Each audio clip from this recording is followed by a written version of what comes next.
Thousands of new cars arrive and have nowhere to go. How is it possible that the country with the highest automotive demand in the world has its ports clogged with vehicles that no one can buy? Imagine huge lines of vehicles perfectly aligned, fresh out of the most sophisticated factories in the world.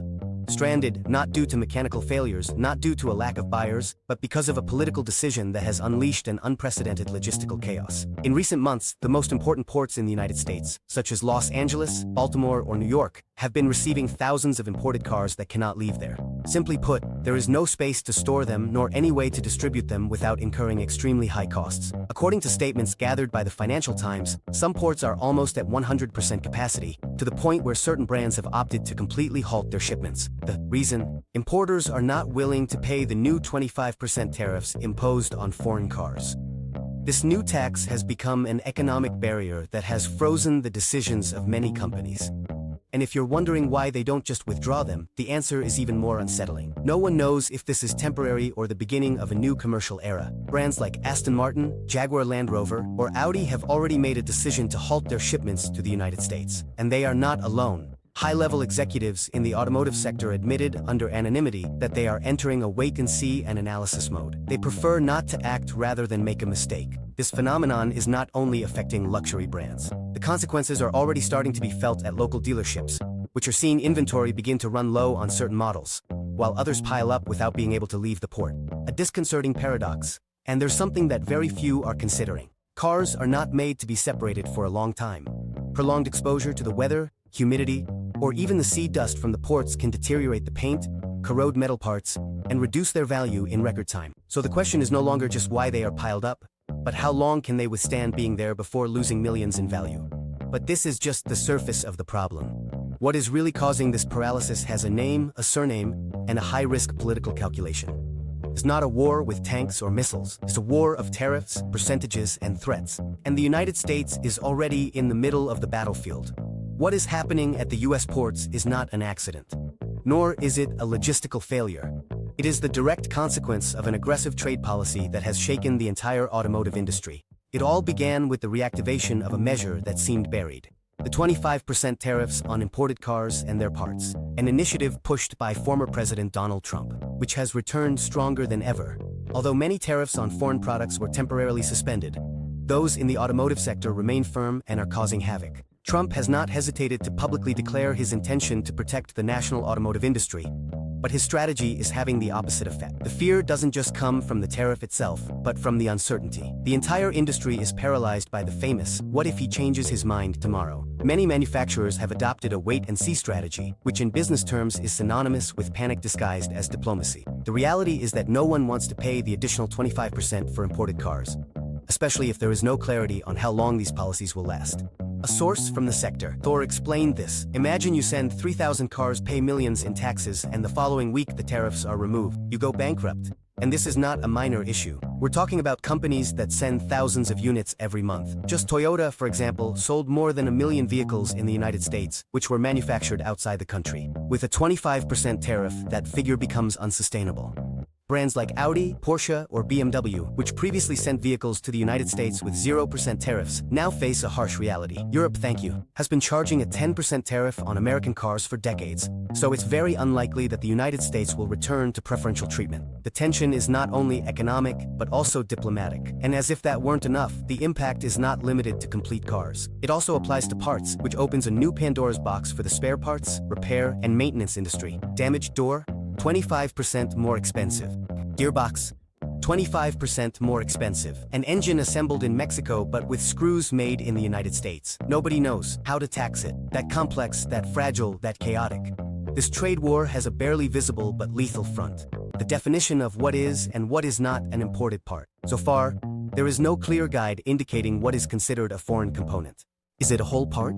Each screw?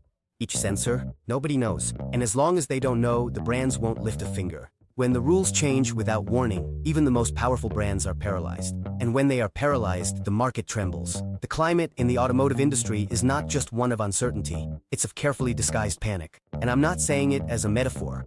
The reaction of many brands to the new tariffs has been a clear reflection of an industry trapped in a maze with no apparent way out.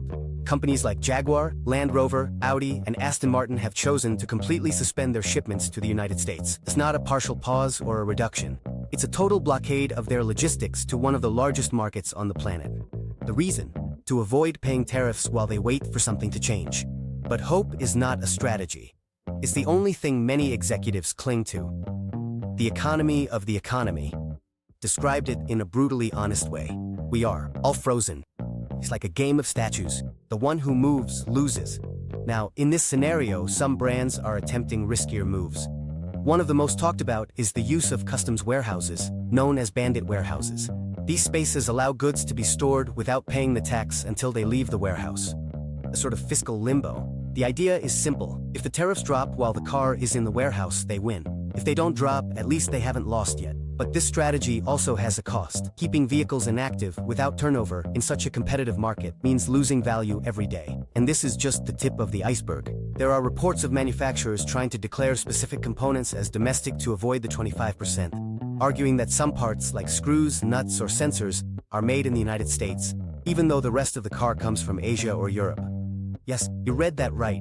They want to avoid taxes for having a few screws made locally. But the government has not issued clear guidance on what qualifies as a domestic part. Is it the entire engine, the transmission, each spark plug separately? The lack of clarity is causing even the legal departments of these companies to be on high alert. And while all this is happening, supply chains are beginning to suffer. There are vehicles stranded, dealerships without stock of certain models, and mechanics who can't repair cars due to a lack of key parts. The most concerning thing is that many of these women don't have even one child. Measures, although desperate, are not working. Because the tariffs are still there, and the pressure is increasing. The real question is not what the brands will do to avoid the impact. It's who is going to survive if this continues. And that leads us directly to the next level of the story. The most affected companies. Affected, and they are not necessarily the foreign ones. When a storm hits the market, not all ships sink the same way. Some weren't ready, others were too far away to return. Although the political discourse aims to punish foreign brands, the reality is much more complex. Yes, manufacturers like Toyota, Mazda, or Subaru are in a critical position, but so are Ford and General Motors, two of the most representative icons of American automobiles. Let's start with the Japanese. Toyota, just in the last year, sold 1 million cars in the United States that were manufactured outside the country. That means if the 25% tariff is maintained, they would have to raise their prices or incur massive losses. And neither option is viable. Subaru, Mazda, and Nissan face a similar situation. Their production is mostly located in Japan, Thailand, or Mexico, and they heavily depend on the US market to survive. The Toyota case is especially alarming because the United States represents its largest market outside of Asia. A tariff of that size can ruin the profitability of dozens of models. But the blow doesn't distinguish passports because Ford and General Motors, although American, are in serious trouble. The reason is that a significant part of their production is in Mexico and Canada. Yes, just as you hear it. Due to cost issues, these companies have been manufacturing in Mexican or Canadian plants for years. Cars like the Ford Bronco Sport or the Chevrolet Blazer are assembled outside the country and could be affected by the same tariffs aimed at punishing those from outside. And here enters a new level of threat. Donald Trump. Trump has hinted at imposing tariffs of up to 100% on vehicles coming from Canada. A statement that, if fulfilled, would completely destroy the profitability of these models. Literally, selling them would mean losing money. Jim Farley himself, CEO of Ford, said it quite frankly. We are facing a perfect storm. If this continues, the entire industry could collapse. It's not an exaggeration. It's a warning. The contradiction is brutal. A measure intended to protect the national industry ends up putting local brands against the ropes. And all this is happening in a context of inflation, economic uncertainty, and growing Chinese competition, which is already starting to make inroads with lower-priced electric vehicles and without the same level of trade barriers. For now, it's not about whether a brand will earn more or less.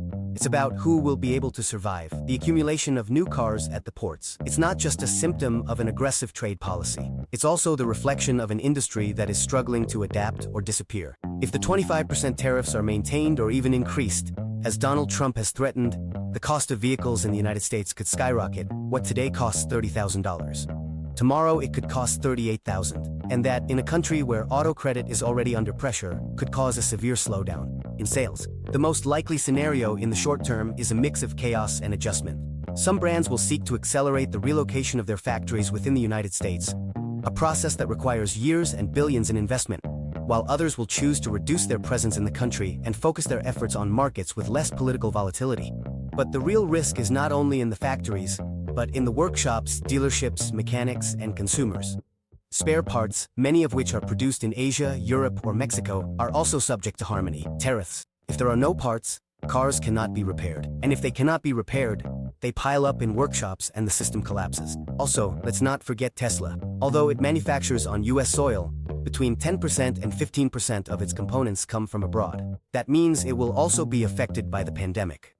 Although to a lesser extent, but enough to impact its production chain and final prices. All this is happening while China, without much fanfare, is making strong advances in the electric vehicle market, offering cheaper, more efficient cars, and without the internal dramas facing the West. So what will happen? If the tariffs continue, we will see a widespread increase in the prices of new and used cars. Foreign brands might partially or completely withdraw from the US market. Domestic manufacturers will lose profitability, especially if they haven't become a part of the economy. Those who produce outside the country, the end consumer will end up footing the bill, either with higher prices or less availability. Do you think these tariffs are a necessary measure or a ticking time bomb for the economy? Leave me your opinion in the comments.